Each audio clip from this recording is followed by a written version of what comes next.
Assalamualaikum warahmatullahi wabarakatuh. Perkenalkan, nama saya Sinta Anggraeni dari kelas 2 Keperawatan Universitas Baki Kencana Bandung.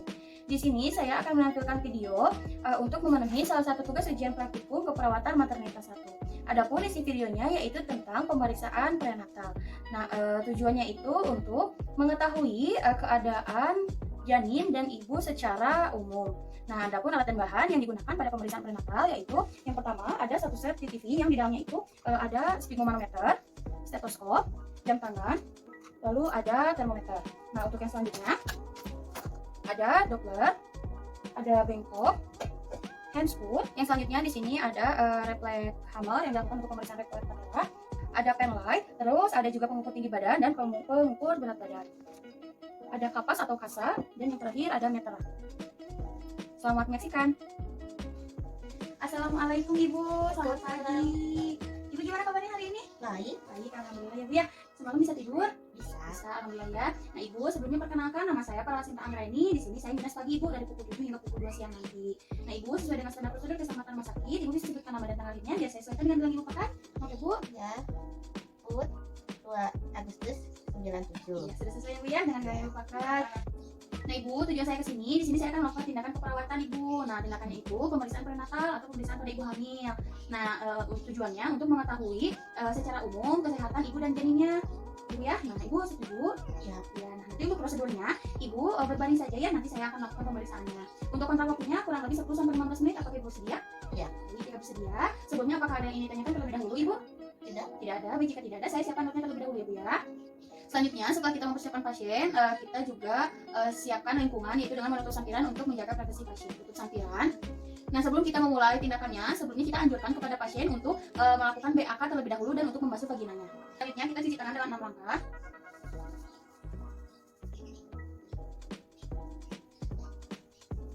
Nah, Ibu sebelumnya sudah pipis Ibu? Sudah ya. Nah, alhamdulillah. Nah, setelah kita menanyakan kalian untuk BAK-nya, selanjutnya kita sebelum untuk atur posisinya, kita lakukan timbang berat badan dan juga tinggi badannya. Nah, untuk kenaikan berat badan pada ibu hamil normalnya itu 11,5 sampai 18 kg. Nah, untuk tinggi badan, jika tinggi badannya kurang dari 145 sampai 150, kita curigai bahwa panggulnya sempit sehingga akan melakukan persalinan dengan menggunakan teknik sesar. Nah Ibu, selanjutnya Ibu posisinya telentang ya, Ibu seperti ini sudah nyaman? Sudah, baik jika sudah nyaman, selanjutnya kita mulai ya Bu untuk pemeriksaannya. Di sini kita mulai dengan tanda-tanda vital dulu ya Bu ya. Kita cek dulu tekanan darahnya ya. Ibu, saya periksa dulu ya. Maaf Ibu ya.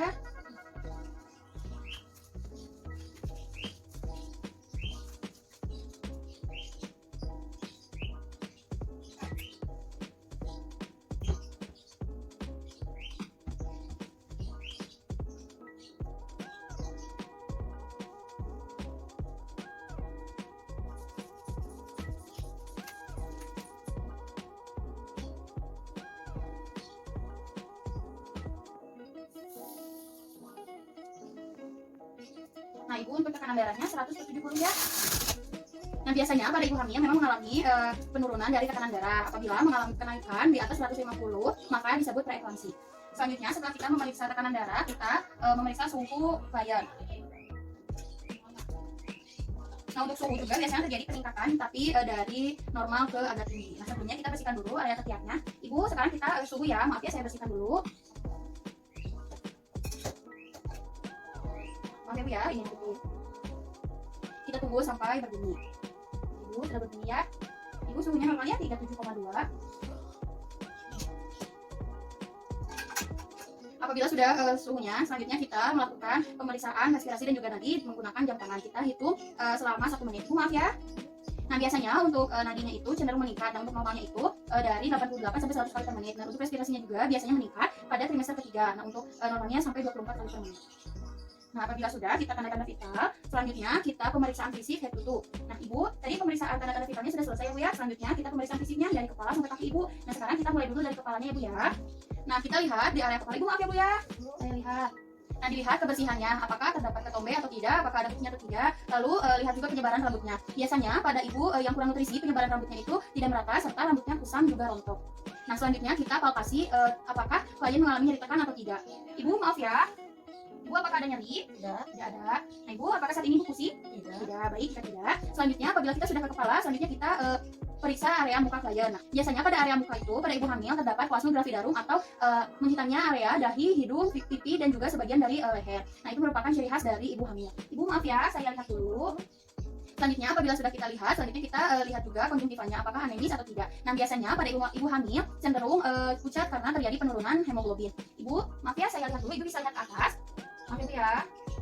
Sudah. Nah, Ibu, selanjutnya untuk mengecek fungsi penglihatan ibu bisa baca apa nama yang ada di sini? Bisa Ibu? Ya. Nah, apabila kita sudah beres dengan area muka dan matanya, selanjutnya kita ke bagian hidung. Kita lihat apakah ada kotoran atau tidak, lalu apakah ada polip atau tidak. Ibu, maaf ya, saya cek ya.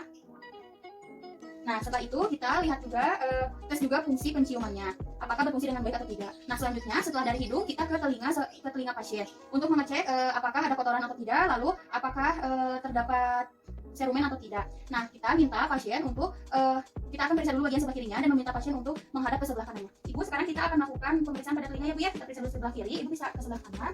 Kita sambil tarik ujung dari daun telinganya. Sudah Ibu, untuk sebelah kiri. Ini juga sama, ditarik ujung telinganya.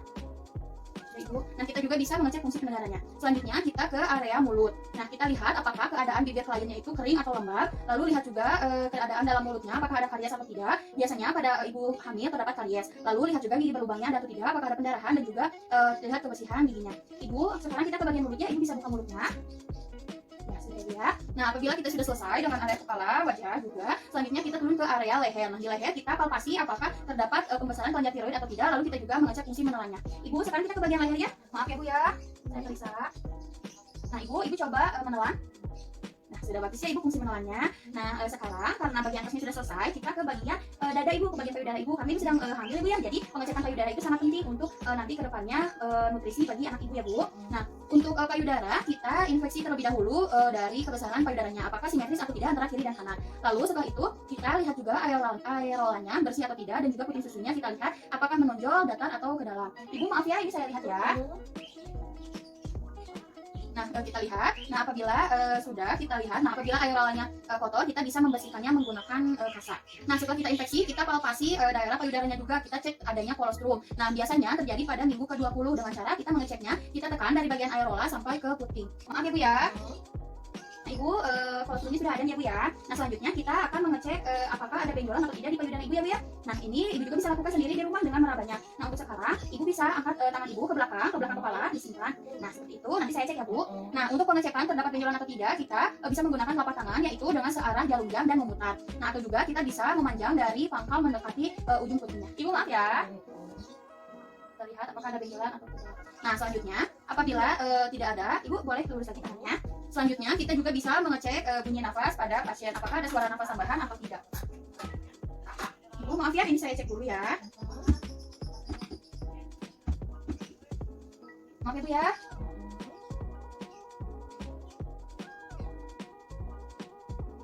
Maaf ya Bu. Apabila sudah, Ibu kita sudah selesai dengan bagian dadanya. Selanjutnya kita ke bagian abdomen atau perut Ibu ya Bu ya.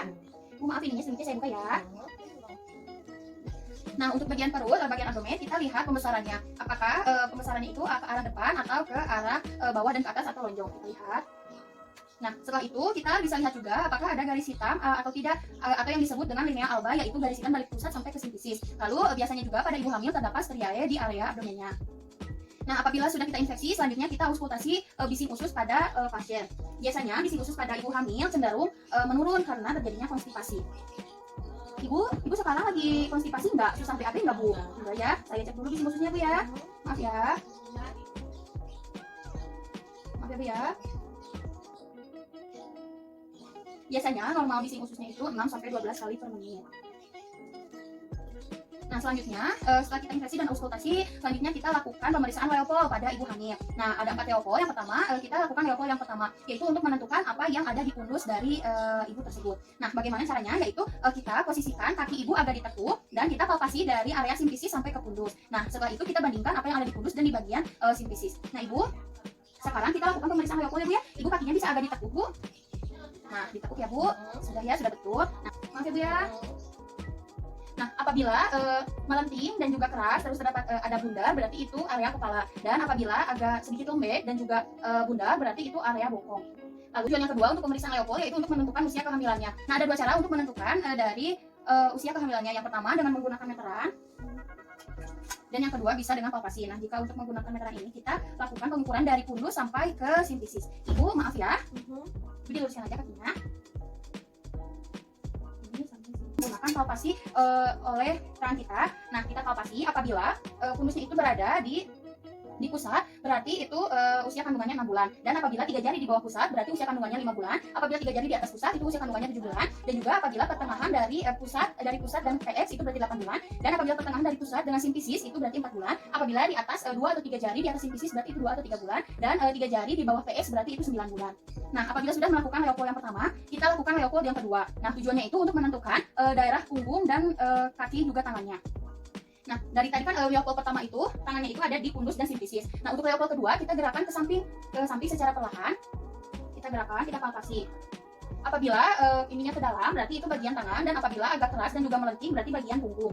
Nah, selanjutnya setelah kita melakukan Leopold yang kedua, kita lakukan Leopold yang ketiga, yaitu tujuannya untuk menentukan bagian bawah dari kepala janin itu sudah masuk atau belum. Caranya yaitu kita raba bagian bawah dari perut ibu, kita raba. Ibu maaf ya Bu ya, ini saya raba. Nah, kita raba, lalu kita goyangkan. Apabila masih goyang berarti belum masuk. Nah, apabila sudah tidak dapat digoyangkan berarti itu sudah masuk. Nah, kalau misalnya sudah masuk ke dalam PAP, kita lanjutkan ke Leopold 4 untuk pemeriksaan Leopold 4. Nah, apabila jika belum masuk, maka kita stop di Leopold 3. Nah, Ibu, selanjutnya kita melakukan Leopold 4 ya Bu ya. Nah, ini tujuannya itu untuk menentukan seberapa jauh kepalanya sudah masuk ke dalam panggul Ibu ya.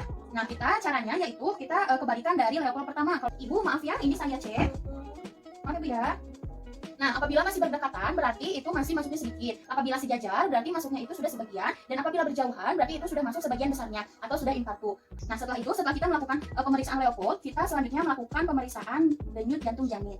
Nah, Ibu, sekarang sudah selesai pemeriksaan Leopoldnya, kita sekarang lakukan denyut jantung janinnya ya, pemeriksaan denyut jantung janin. Nah, pada pemeriksaan denyut jantung janin itu kita bisa menggunakan Doppler. Nah, untuk bagian yang lebarnya itu pada bagian perut Ibu, dan untuk yang bagian kecilnya itu untuk kita dengarkan di telinga. Nah, biasanya normalnya itu kita lihat dari frekuensi dan iramanya. Nah, untuk frekuensinya biasanya 120 sampai 160 kali per menit, dan untuk iramanya biasanya teratur. Nah, untuk mendengarkannya kita bisa dari 1/3 dari bagian kepala dan juga punggung janin. Nah, apabila bagian kepalanya sudah ada di atas dan punggung janinnya sebelah kiri, maka kita bisa mendengarkannya di sebelah atasnya, sebelah sininya. Nah, selagi kita mendengarkan, kita juga sambil memegang denyut jantung ibunya atau nadi ibunya. Apabila sesuai irama dari detak jantung janinnya dengan nadi ibu, berarti itu bukan denyut jantung janinnya tapi itu nadi ibu. Apabila lebih cepat dari nadi ibu, berarti itu sudah betul itu adalah denyut jantung janinnya. Nah, Ibu, sekarang kita lakukan pemeriksaan denyut jantung janinnya Ibu ya. Di sebelah sini sambil dipegang nadinya.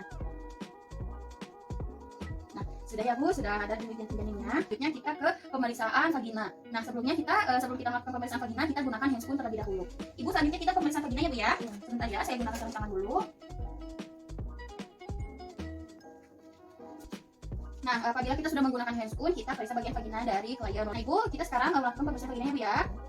Kita cek kebersihannya, lalu setelah itu kita cek juga. Nah, biasanya pada ibu hamil itu terdapat ciri khas dari adanya tanda Chadwick atau keunguan pada vagina ibu. Nah, ada juga kondilomata, yaitu kutil yang bergelinjil yang banyak seperti itu. Nah, setelah kita sudah mengkaji dari vagina ibu, kita lanjut ke anusnya, apakah terjadi ada hemoroid atau tidak. Dengan cara kita lanjutkan ibu untuk miring ke sebelah kanan. Ibu, sekarang kita pemeriksaan hemoroid ibu ya. Ibu bisa miring ke sebelah kanan, saya bantu ya Bu ya. Nah, kita cek apakah ada hemoroid atau tidak. Biasanya jika ada hemoroid itu ada yang menonjol dari anusnya. Nah, Ibu sudah selesai ya. Ibu bisa telentang lagi. Maaf ya. Nah, setelah kita selesai melakukan pemeriksaan pada vagina klien, selanjutnya kita melakukan pemeriksaan pada ekstremitas bawah klien. Ibu, sekarang kita lakukan pemeriksaan pada kaki ya Bu ya. Kita lihat apakah kaki klien kanan dan kirinya simetris atau tidak. Lalu kita lihat juga apakah ada pembengkakan atau tidak dengan cara menekannya pada area punggung kaki dan juga area betisnya. Nah, apabila terdapat pembengkakan, kita anjurkan klien untuk tidak banyak berdiri dan juga tidak terlalu lama untuk duduk. Nah, Ibu, maaf ya, kita lakukan exercise. Kakinya kita angkat sejajar dengan lutut, lalu telapak kakinya kita dorong ke arah muka. Ibu, ada nyeri atau enggak?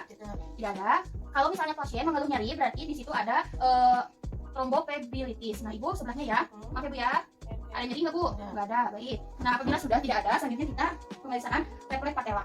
Ibu, bisa ditekuk kakinya? Maaf ya Bu ya. Kita ketuk di bagian lututnya, lalu kita lihat apakah ada respon dari jari-jari kakinya atau tidak. Apabila ada respon berarti syarafnya berfungsi dengan baik. Kita lakukan juga ke kaki yang sebelahnya. Selanjutnya kita lakukan pemeriksaan kekuatan otot. Ibu, diluruskan kakinya. Ibu bisa menahannya nggak? Ya. Bisa ya Bu ya. baik, berarti kekuatan ototnya sudah bagus ya Bu ya.